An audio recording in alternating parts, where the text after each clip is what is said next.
Olá, empreendedor! Olá, empreendedora! Está começando mais um episódio do Vale Digital, o podcast em que o empreendedor utiliza o digital não apenas para vender mais, mas também para transformar mais vidas. E o nosso convidado de hoje, ele é mestre nessa área de empreendedorismo, porque não apenas o empreendedorismo na vida dele, mas ele transborda isso alcançando a vida de outras pessoas, ensinando a empreender, e por meio de um empreendedorismo muito gostoso, que é o da culinária. O nosso convidado, ele é administrador de empresas com MBA em gestão de negócios internacionais e atualmente ele é diretor do Instituto Gourmet de São José dos Campos. Ele é casado, pai de 3 filhos, é corredor de rua, é mentor dedicado a desenvolver pessoas e fortalecer a mentalidade empreendedora, com autorresponsabilidade, atitude e ação. O nosso convidado é o Leandro Mendonça. Bem-vindo, Leandro. Muito obrigado, Renan. Um prazer estar aqui com você. Já faz tempo aí que a gente está tentando marcar, mas dessa vez deu certo. Vai ser um prazer aí falar contigo e tentar ajudar aí essa galera no mundo do empreendedorismo. Legal, Leandro. Fico feliz que tenha vindo para conversar aqui com a gente. Então, a primeira pergunta, eu queria saber um pouquinho mais, né, desse momento seu no Instituto Gourmet. O que te levou a iniciar, né, esse trabalho com a franquia?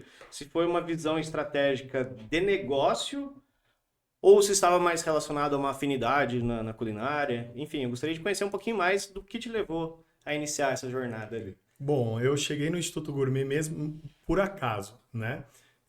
Eu tive outras experiências aí com outros negócios, como agência de intercâmbio, bloco de carnaval, participei de uma sociedade numa fábrica de salgados, e aí em determinado momento apareceu a oportunidade de assumir a unidade de São José dos Campos, do Instituto Gourmet, que já existia, né?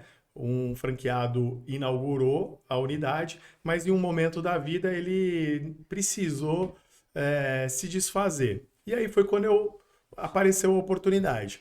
Eu não estava procurando, eu não sou chefe de cozinha, não tenho experiência ensinando culinária, mas abracei a oportunidade por conta de 2 motivos, basicamente. Primeiro, que trabalha com educação, é algo que eu sou muito a favor, né? Eu acho que o nosso país ele realmente só vai se transformar se a gente tiver melhor essa parte de educação. E a segunda é que conecta com o empreendedorismo. Isso dentro de uma atividade que eu gostava muito por hobby, que era cozinhar. Sim. Então eu falei, por que não assumir esse desafio de ensinar educação culinária e fomentando o empreendedorismo nessa área? Não, legal. Então você uniu um propósito ali realmente que te permitiu, né, colocar em prática ali tudo que você aprendeu ao longo dessa jornada empreendedora, agora dentro do mundo da culinária. Mas isso é muito legal. E a partir do momento que você começou a sua operação aqui em São José, você acha que existia uma demanda reprimida ali, ou você teve que criar esse espaço, fomentar ali a paixão pela culinária e o empreendedorismo na região? Eu posso dizer que tem um pouco de cada coisa, né? Sim. O Instituto Gourmet, ele começou e cresceu muito, principalmente em outras unidades, outras regiões do país, no momento de pandemia, por ser uma atividade de necessidade, né? Que na época foi liberado e tudo mais. Então, várias unidades do Instituto Gourmet se deram muito bem nesse momento. Por quê? Porque as pessoas estavam em casa, elas não tinham o que fazer, não tinham trabalho, estavam desempregadas, e aí viram na culinária como uma oportunidade de fazer acontecer, e isso foi muito bom.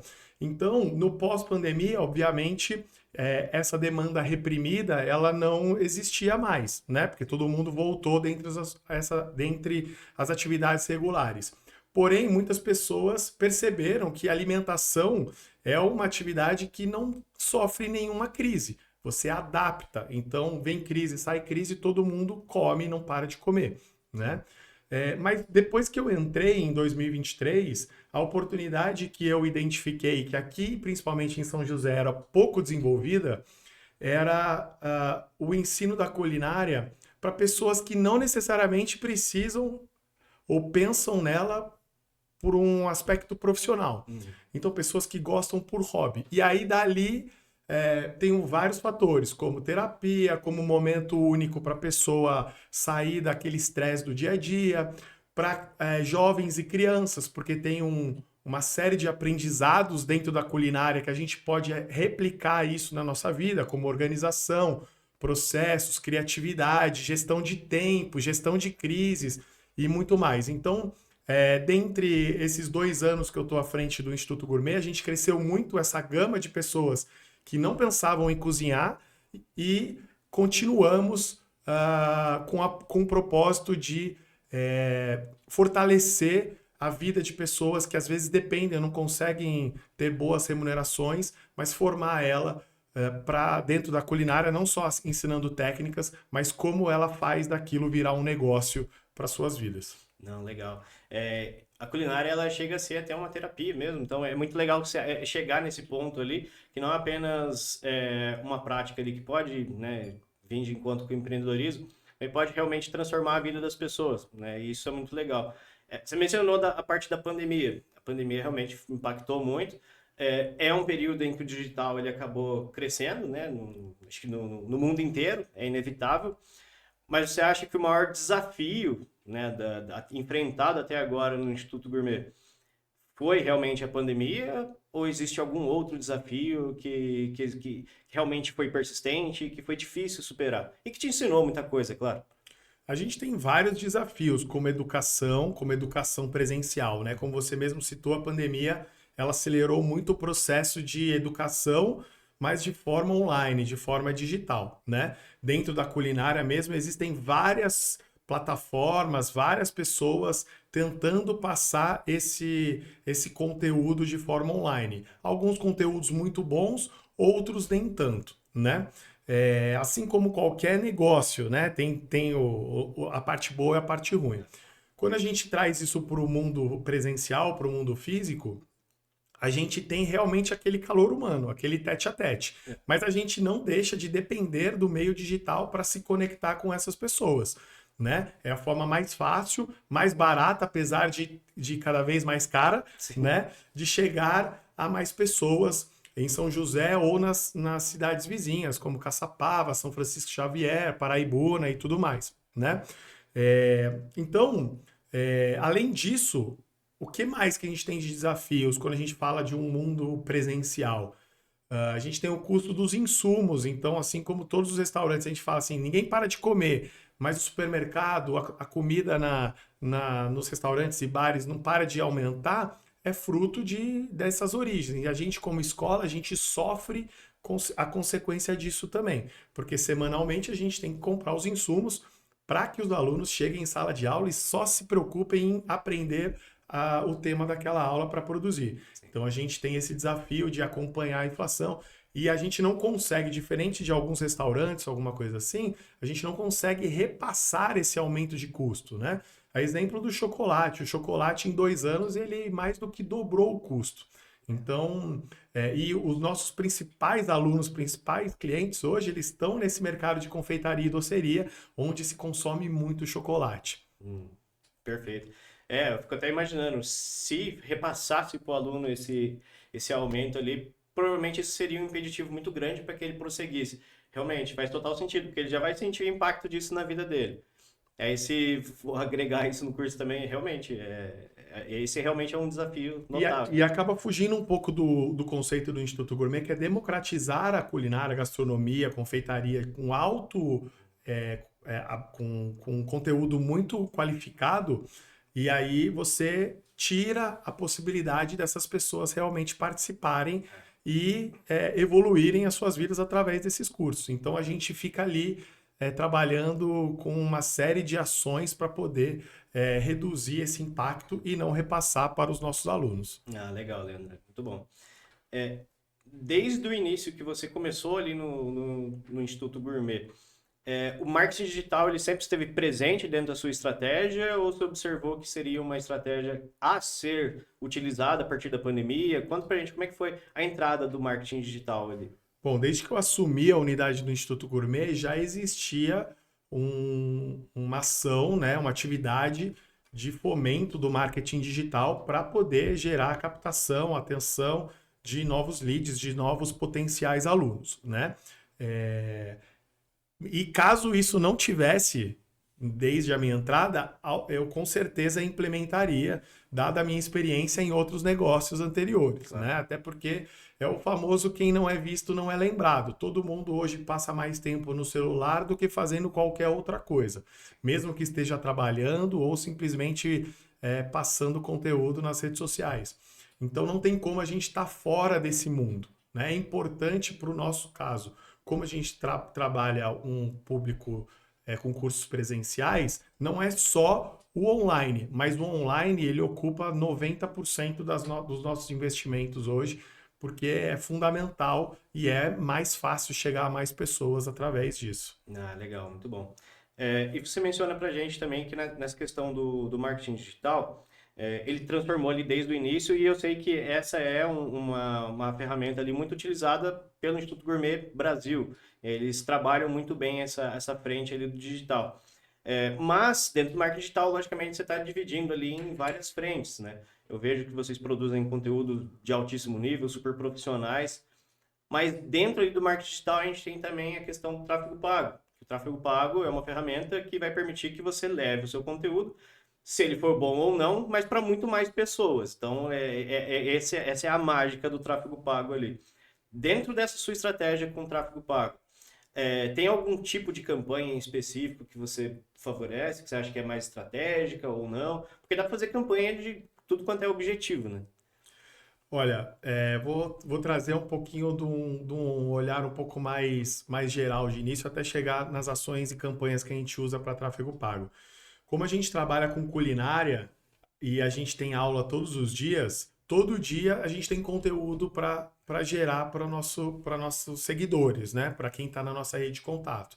Entre esse conteúdo, a gente tem desde os alunos repostando o que os alunos estão fazendo, a gente tem depoimentos de alunos, a gente tem como funcionam os nossos cursos, a gente tem dicas de professores, né? Então a gente trabalha muito essa geração de conteúdo diariamente, né? Justamente para que as pessoas que estão ali elas não fiquem só vendo anúncios ou vendo situações estáticas, né? Postagens estáticas. Então a gente trabalha muito com vídeo, com stories, com reels e tudo mais. É, então, porque esse movimento é o lance de movimento gera movimento, então a gente acredita muito nisso. Com relação às ações, anúncios e o que a gente faz com tráfego pago, a gente trabalha também das duas formas. Uma é como é que eu posso gerar atenção, alcance e chegar a mais pessoas, né? Com esses vídeos apresentando a escola ou trazendo algum conteúdo específico. E trabalhamos direcionado, que seriam com relação aos cursos específicos que a gente tem. Porque aí eu posso dar dois exemplos. A gente tem um confeitaria profissional, que a maioria dos nossos alunos, eles vão com o objetivo de empreender, de se profissionalizar, de adquirir mais habilidade fazendo bolos, doces e etc. E a gente tem, por exemplo, um chefe em casa, que é um público completamente diferente, que ele tem um objetivo de melhorar o repertório dentro de casa para cozinhar para família, amigos, e não necessariamente tem um objetivo profissional. Então, o tráfego pago nos ajuda justamente para dividir e direcionar essas campanhas para a gente acertar o público ideal. Senão a gente manda para todo mundo, igual uma propaganda na Globo, acerta todo mundo e talvez, quem sabe, um dia a gente realmente receba alguma coisa de volta. Então, nesse formato, acaba sendo mais fácil da gente avaliar se está performando, se tem retorno e se aquela campanha ou para aquele público está funcionando. Legal. E você toca num ponto importante, que é um diferencial do marketing digital para o tradicional, que é essa questão de metrificar, né? Você saber exatamente para quem você está direcionando, qual o resultado disso. Então, isso é realmente bem importante. E com o tráfego pago, naturalmente, você pode segmentar, né? Um público para determinado curso ou público para outro curso. E um ponto muito relevante que você toca para a gente é a questão da experiência, né, do aluno ali para transmitir isso para o público. Então, o quanto o Instituto Gourmet agrega, né, de diferenciais para outros cursos de culinária e que ele traz isso para o seu público por meio das redes sociais. Você acha que tem algum desafio por trás de transmitir essa experiência? Como que o Instituto Gourmet pode realmente passar confiabilidade para as pessoas que estão observando ali os seus anúncios? Eu acho que a melhor forma é a prova social, né? É o aluno falando o que mudou na vida dele ao fazer aquele curso, né? Então a gente sempre estimula isso com os alunos, não só quando ele termina o curso, mas durante, porque a gente acompanha, a gente tem uma série de programas internos de incentivo, principalmente para esse público empreendedor. Porque não adianta a pessoa sentar lá, fazer a matrícula e falar assim: eu vim aqui porque eu quero mudar de vida, porque eu quero empreender, porque eu quero começar a vender. Eu sempre soube fazer, falavam que o que eu faço é bom, mas eu não sei mais nada, eu não sei precificar, eu não sei como vender. A gente pega na mão e ensina através dos nossos professores, através do curso, dentro e fora de aula, e fora de sala de aula, assim como a nossa equipe comercial também ajuda nessa mentoria. Mas tem pessoas que simplesmente elas param no meio do caminho porque sentem a dificuldade que é realmente tomar uma atitude, né? Elas esquecem que lá a gente vai dar o caminho, mas quem vai precisar ir atrás, fazer e realizar são os próprios alunos. Então, durante toda a jornada deles lá na escola, a gente estimula isso para que ele não espere o curso acabar para começar. Que ele comece imediatamente após a primeira aula, porque isso é super possível, né? Se você fizer uma aula de bolo caseiro, uma aula de risoto, uma aula de doces finos, você é completamente capaz de no dia seguinte começar a vender essas produções um a um para a empresa, marmita ou para os seus amigos. É muito possível você começar imediatamente. Então o que a gente faz é estimular realmente o primeiro passo. E aí depois eles vão evoluindo com o tempo, porque eles vão sentindo o progresso. E aí é quando a gente sente esse progresso que a gente fala assim: tá na hora de você contar a sua história para as pessoas, e aí as pessoas vão se conectar com você, porque percebem que elas também eram como você e elas têm a oportunidade de se tornar quem você se tornou. Ah, legal. E esse movimento empreendedor do Instituto Gourmet, ele é muito nítido porque a transformação dele começa ali do franqueado que vai ter sua unidade, vai transformar, vai ser um empreendedor. Ele vai trazer novas pessoas para a unidade. Essas pessoas vão empreender, vão ensinar outras pessoas. Então você gera ali um enraizamento de empreendedorismo que é gigantesco, né? E isso o Instituto Gourmet faz muito bem, né? É muito legal esse trabalho ali. E aqui entra uma questão importante, que é a questão da região onde a gente está inserido aqui. Você percebe que o Vale do Paraíba ele é estratégico para essa questão do empreendedorismo, seja ele o digital ou não, mas para o empreendedor ali que quer colocar em prática aquilo que ele aprende no dia a dia, que ele quer realmente crescer. O Vale do Paraíba é uma região estratégica, no seu ponto de vista? Cara, eu acho que qualquer região tem potencial. O que diferencia quem realiza e quem reclama é a atitude, Boa. né? Então, vai depender muito do qual é o nicho, qual é a área de atuação. Eu acho que São José dos Campos e o Vale do Paraíba como um todo tem oportunidade para todos os tipos de negócio. Eu sou de São Paulo, capital. Quando eu vim para São José há 15 anos atrás, na época, a primeira impressão que eu tive que aqui era roça, né? É óbvio, eu saio de uma cidade com 12, 13 milhões de habitantes para uma cidade com hoje 800 mil, é um impacto muito grande. Sim. Mas nesses últimos 15 anos, a região cresceu muito e não só o que era muito comum no passado, como as pessoas viverem a partir das indústrias, né? Embraer, GM, Johnson, mas criou-se um polo realmente de tecnologia e serviços capaz de gerar oportunidade para todos os gostos, como dentro da área culinária, na área de marketing, na área de tecnologia, na área de aviação. Então tem oportunidade realmente para vários tipos de empreendedores. O que vai mudar de um para outro é realmente quem vai tomar a decisão de começar e não ficar esperando as coisas acontecerem. Não, perfeito. E isso aí entra num ponto importante, porque muita gente pode alegar, o mercado está saturado, né? Não tem mais oportunidade.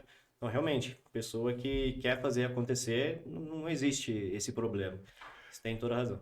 só pegando um gancho com relação a isso, eu recebo muito aluno que falava assim: olha, eu faço bolo e tal, mas no meu bairro não vende. Aí eu falo assim: mas por que que você está vendendo no seu bairro? São José tem 800 mil habitantes, vem para o centro, vai para outro bairro, cria a oportunidade que você tem. Tem um monte de gente vendendo brigadeiro na rua, faturando R$ 1.000 por dia. Pensa, são R$ 30.000 de faturamento no mês vendendo brigadeiro. Qual que é a diferença de uma pessoa que faz brigadeiro em casa e essa pessoa que vende na rua? É a atitude, entendeu? Então, assim, a reclamação é a primeira, a coisa mais fácil que a gente tem de fazer. Reclamo. Aí eu coloco a culpa em qualquer outra pessoa.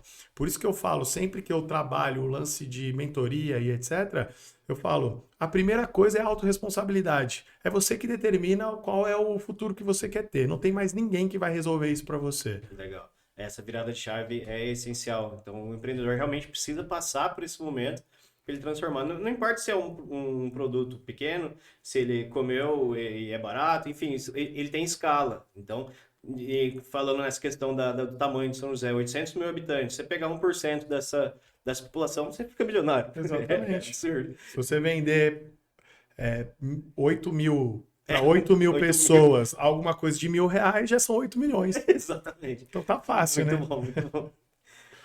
Agora entrando numa questão mais de negócio em si e saindo um pouco do empreendedorismo ali, né, do impacto do Instituto Gourmet. Mas sobre a sua frente ali de atuação no Instituto Gourmet.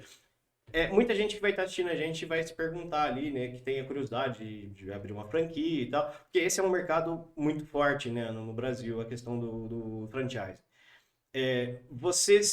Quais foram os desafios que você teve ali, se é que existiu algum desafio, para lidar com essa questão com a franquia? Porque existem particularidades que você vai seguir dentro de uma marca ali. Você acha que isso facilita ou existe algum desafio em torno disso? Explica pra gente. Ó, apesar de ser franqueado do Instituto Gourmet, eu já tive experiência do outro lado também, que foi montando uma franqueadora. Então, eu posso dizer o seguinte: tem basicamente dois perfis de franqueado. E aí é onde mora o problema, porque aí depende de como a franqueadora trata isso ou não. Se ela filtra ou não filtra. Se ela quer só vender franquia ou se ela quer vender um negócio que realmente tenha potencial de perpetuar. O primeiro perfil é a pessoa que sai de um trabalho CLT ou vende um carro, arrisca todo o seu patrimônio em um negócio de franquia, achando que só por ser uma franquia ele não vai precisar colocar grandes esforços e isso, naturalmente, ele vai ter um resultado em cima disso. É o famoso corpo mole. Exatamente. Então, é franquia, tem marca, tá em qualquer esquina. Mas espera aí, depende muito de um trabalho. O esforço não diminui pelo fato de ser uma franquia, pelo lado do franqueado. O segundo perfil é o marido, o pai, um tio que quer comprar uma franquia para alguém que está parado. Não, eu vou comprar uma franquia porque a minha esposa não está fazendo nada e aí ela vai lá e como é franquia é mais fácil. Então esses são os dois principais perfis que hoje buscam franquias por conta da facilidade de um negócio já montado. Então, assim, a franquia, ela tem um fator de acelerar o processo? De fato, porque você tem sistema, você tem outras unidades que já passaram por desafios, você tem a rede franqueadora que dá o suporte, treina, já tem um manual de como seguir. É muito diferente de você abrir um negócio do zero, né? Mas não podemos esquecer que se não tiver transpiração no negócio, não adianta que ele não vai acontecer. Então, você pode sim ter uma franquia de sucesso, mas antes você tem que saber que você vai ter que colocar energia nisso, mas antes de escolher qualquer franquia, é imprescindível que você analise a franquia, fale com os outros franqueados, entenda o modelo de negócio, Avalie se a sua região cabe esse tipo de franquia. Se é uma franquia home office, se é uma franquia que precisa abrir um ponto, se precisa estar num ponto específico por conta do modelo de negócio, qual o custo de aluguel. Isso tudo é o que viabiliza o negócio acontecer. Então não é só escolher a franquia porque é a mais vendida no Brasil que ela vai funcionar para você, seja por uma questão do negócio, seja por uma questão pessoal do próprio franqueado, de atitudes e tudo mais. Ah, entendi. Não, ótima, ótima explicação, tá bem claro. Realmente é um processo de estudo que é preciso fazer para poder entrar nesse mercado. Agora eu vou fazer uma pergunta que é para deixar uma pulguinha atrás da orelha, que ela vai ser uma pergunta difícil, eu já te adianto, e pode ser a dúvida de muita gente que vai estar assistindo a gente. Como um bom empreendedor expert que eu sei que você é, você tem foco em crescimento, né? Em prosperar o seu negócio ali. Você acha que é mais estratégico a gente crescer esse negócio em outras unidades com ambiente físico ou agora com o advento do digital é mais estratégico expandir o seu negócio por meio da internet, seja por cursos online? Porque ambas são formas de se expandir o negócio. O que você acha mais estratégico? Essa pergunta é difícil mesmo, pergunta de calça curta, principalmente porque a gente trabalha com um modelo de franquia que já tem ali os padrões da franqueadora. Eu acho que o mercado de culinária por si só ele tem várias oportunidades, né? E é óbvio que uma pessoa que já empreende há algum tempo, eu fico sempre em alerta com essas oportunidades, o que pode acontecer. Cursos online, ele é um potencial que aí, no momento, eu acabo não podendo criar coisas próprias por conta do meu contrato, né? Por conta de compliance e tudo mais.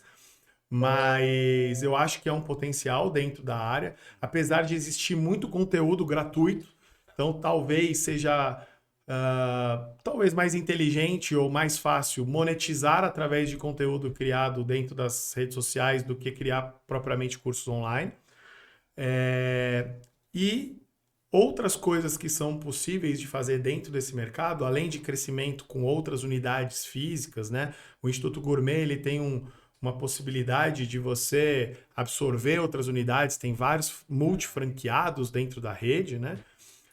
Mas tem também o mercado de alimentação como um todo. Como é que a gente consegue ajudar o mercado de alimentação com mão de obra, com consultorias, com treinamentos, com outro tipo de serviço dentro desse segmento. Então é essa onde está a minha atenção hoje por uma possível expansão dos negócios agora no próximo ano. Não, legal. Porque se as pessoas não vão até o Instituto Gourmet, o Instituto Gourmet pode ir até as pessoas. Isso pode ser um ambiente corporativo, enfim, são N possibilidades de se expandir. A gente tem de cara alguns produtos, por exemplo, que a gente já está realizando que saem um pouco desse mercado de culinária para empreendedores, né? Por exemplo, a gente tem um programa de team building que é para empresas. Como é que eu posso levar uma dinâmica de grupo que avalia comportamento, atitude e ainda gera um momento de confraternização para dentro de empresas? Então, isso é uma coisa que a gente tem feito no mundo corporativo. Outra coisa que a gente também está fazendo é trabalhando com escolas, porque o desenvolvimento, como eu comentei no início, das crianças e jovens dentro do mundo, dentro de uma cozinha, ele pode ajudar muito em outras habilidades, em outras atividades das crianças. Assim como você tem aulas complementares de futebol, inglês, robótica, a gente também está trabalhando a implementação de aulas de culinária dentro do currículo pedagógico das escolas. Então, isso são coisas potenciais que a gente tem para fazer dentro desse mercado. Não, legal, muito bom.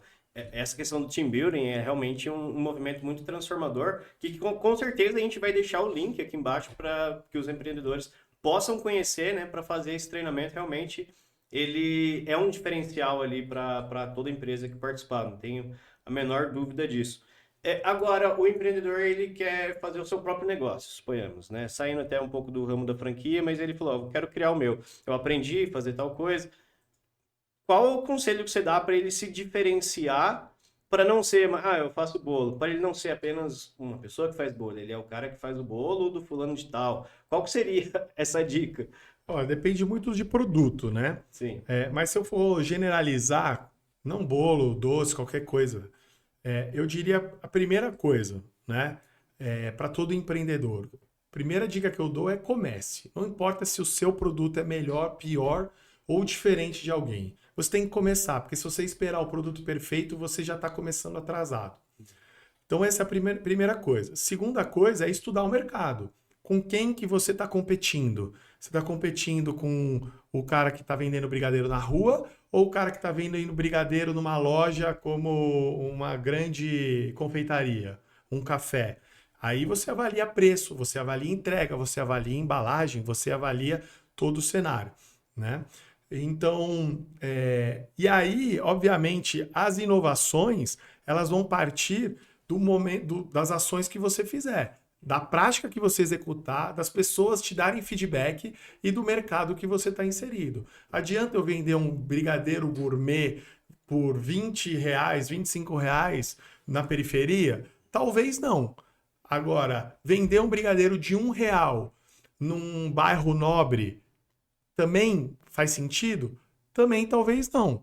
Então, você tem que se adequar ao público que você quer, para entender também o que você quer ter de retorno. Eu quero ter a lei do menor esforço, fazer menos e cobrando caro, aí eu preciso ter diferencial. Eu tenho um case, que é ex-aluna do Instituto Gourmet, ela é engenheira química, até mandar um abraço para a Vitória aí, que participou no podcast com a gente na semana passada. E o que ela fez? Ela fez justamente isso. Como é que eu posso fazer diferente? Então ela trouxe a química para dentro da confeitaria. Então ela trabalha naquele lance de confeitaria molecular. Então, isso é o que vai trazer diferencial para ela. Nem todo mundo é capaz ou conhece. Ela usou o conhecimento específico da química, né? E o conhecimento técnico da confeitaria e juntou as duas coisas. Agora, cada um tem que saber o que realmente quer atingir. Mas no final, se não começar, se não estudar o mercado, não tiver feedback, não falar com as pessoas, não adianta planejar nada que não vai sair nada. Não, com certeza. E já entrando aqui na pergunta final, né, do nossa conversa, que passou super rápido, inclusive, amarrando nessa questão do empreendedorismo da gastronomia ali, qual o conselho que você daria para a pessoa que ela ainda não se descobriu como uma empreendedora, mas o empreendedorismo como um todo, ele carrega ali uma série de mudanças de vida. É o que chamam de mindset, né? Você tem que mudar a sua mentalidade ali para empreender. Quais seriam os conselhos que você daria para a pessoa? Eu já gosto da culinária, eu quero empreender. Mas o que ela precisa ter em mente para entrar em 2026 e realmente transformar ali a vida dela? Ó, eu acredito que a única coisa que muda qualquer pessoa de um estágio que ela está hoje para outro estágio é ação, né? Sem agir, a gente não faz absolutamente nada. Então, toda vez que eu penso e não ajo, tem alguém que está pensando e fazendo. Então, ela está ocupando o meu lugar. Ou pode estar ocupando o meu lugar. Então, essa para mim é a dica de ouro em relação ao que você realmente deve fazer para qualquer coisa na vida. Eu até criei uma regrinha que pode fazer sentido, que estou chamando de regra dos 3 Is, né? Que é I de iniciativa, I de intencionalidade e I de intensidade. Então, se eu não tiver iniciativa de fazer algo, eu posso ter a melhor das boas intenções, que não vai acontecer. Se eu tiver iniciativa e não tiver o motivo pela qual eu estou fazendo aquilo, qual que é a intenção de eu estar pensando naquilo, também vai ser meia boca, né? E se eu não tiver iniciativa, a intenção, motivação, por que eu quero fazer aquilo, e intensidade é foco, disciplina e constância, eu também não vou ter um resultado de alta performance, um resultado promissor. Então, no final das contas, eu acredito que a ação é que vai levar realmente para qualquer tipo de realização. Nossa, muito bom. Eu deveria ter aprendido essa regra na escola, inclusive, para colocar na cabeceira da cama para ver ele todo dia da vida. Isso é realmente muito bom. Leandro, agora a pergunta complementar aqui, é claro, quem quer te acompanhar ali nas redes sociais, não só o Leandro, mas o Instituto Gourmet, conta pra gente, como que eles vão te encontrar ali? Bom, eu queria antes agradecer, né, de novo pelo convite. Foi um prazer bater esse papo contigo. Hoje estou meio rouco aqui, acho que deu para perceber, né? Muito Mas trabalho. muito trabalho, gritando muito nos jogos do meu filho, eu Ah, acho. tá certo, tá certo. Mas quem quiser saber mais sobre o Instituto Gourmet, é só seguir no @IG São José dos Campos, tanto no Facebook, Instagram e TikTok. E quem quiser me acompanhar pessoalmente, pode me acompanhar nas redes sociais, LinkedIn, TikTok, Instagram também, @olemendonca. Muito obrigado, Renan, por esse bate-papo, foi incrível. E espero você agora lá no nosso Tá Esperando o Quê podcast. Legal. Obrigado, eu que agradeço por ter aceitado o convite, Leandro. Você, para mim, é um grande parceiro e um grande mentor, porque eu aprendo muito com você, então eu sou muito agradecido por isso.